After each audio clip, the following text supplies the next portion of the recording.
श्री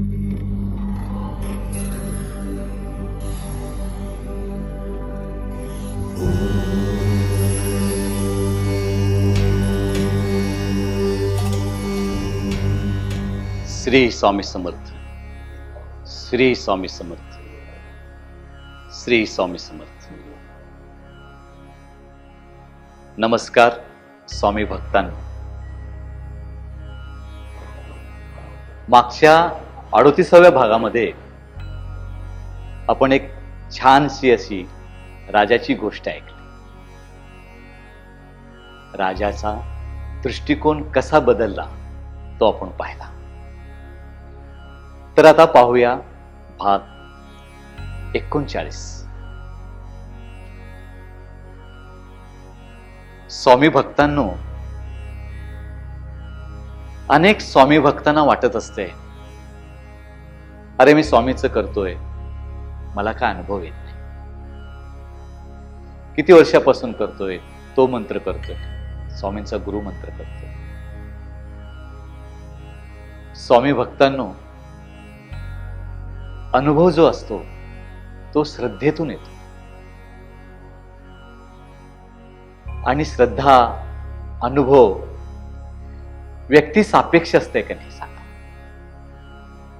तुमचं पुण्य काय, तुमचं प्रारब्ध काय, तुमचं कर्म काय, त्यानुसार तुम्हाला फळ भेटेल. मी हा गुरुमंत्र केला, तो मला लाभलाच पाहिजे असं कसं आपण म्हणू शकतो.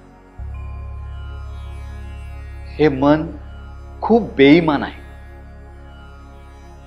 इतकं बेईमान आहे, कधी कधी तर देव सुद्धा बदलतात. अरे मी ह्या देवाचं केलं, मला काहीच फळ नाही आलं, तर मी हनुमानाचं करतो. स्वामी भक्तांनो, असं कधीच करू नका. तुमची श्रद्धा, तुमची प्रेम, तुमची निष्ठा, सर्व देव एकच आहे.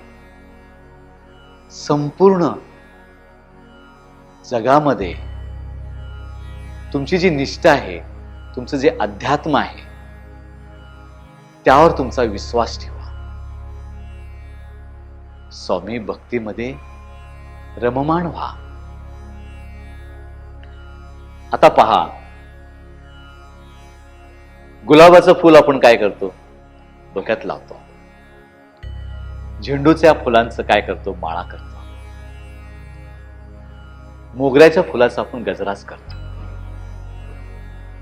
असं करू नका की झेंडूचं फुल तुम्ही त्याचा गजरा करू नका. असं होत नाही. स्वामींवर विश्वास ठेवा. स्वामी सदैव तुमच्या पाठीशी आहेत. एकदा काय झालं, समर्थ रामदासांनी आपल्या शिष्याला एक गुरुमंत्र दिला.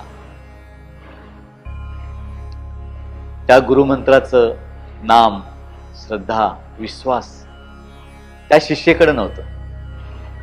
मग तो शिष्य काय केला, संत तुकाराम महाराजांकडे तो गेला. महाराज, मला गुरुमंत्र द्या. तुकाराम महाराजांना अंतर्मनानं समजलं की यांनी रामदासांचा गुरुमंत्र घेतलेला आहे. संत तुकाराम महाराज म्हणतात, जो गुरुमंत्र तुम्ही आधी घेतलेला आहे तो परत करा, मग मी तुम्हाला गुरुमंत्र देईन. मग तो अतिशहाणा शिष्य रामदास स्वामींकडे जातो. रामदासांना म्हणतो, महाराज, आपला गुरुमंत्र तुम्ही परत घ्या. आपल्या गुरुमंत्रामध्ये काहीच ताकद नाही. रामदास महाराज शिष्याकडे बघतात. ठीक आहे, समोर एक दगड आहे, त्या दगडावर चूळ भरून थुकून द्या माझा मंत्र. तो शिष्य चूळ भरतो आणि त्या दगडावर थुकून टाकतो. तर काय आश्चर्य, त्या दगडावर समर्थ महाराजांचे, स्वामी रामदासांचे गुरुमंत्र त्या दगडावर सुवर्ण अक्षराने उमटतात.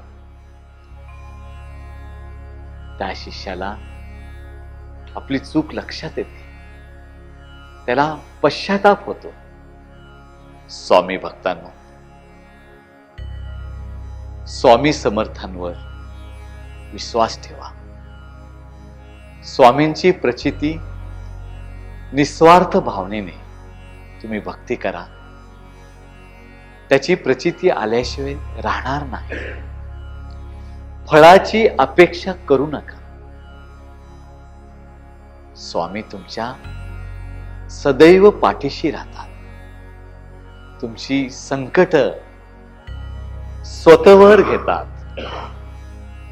तुमच्या पाठीशी गुरु आहेत. स्वामी गुरु सदैव तुमच्या पाठीशी राहणार. स्वामी समर्थांचं नाम स्मरण करा. सदैव स्वामी नामात राहा. श्री स्वामी समर्थ. श्री स्वामी समर्थ. श्री स्वामी समर्थ.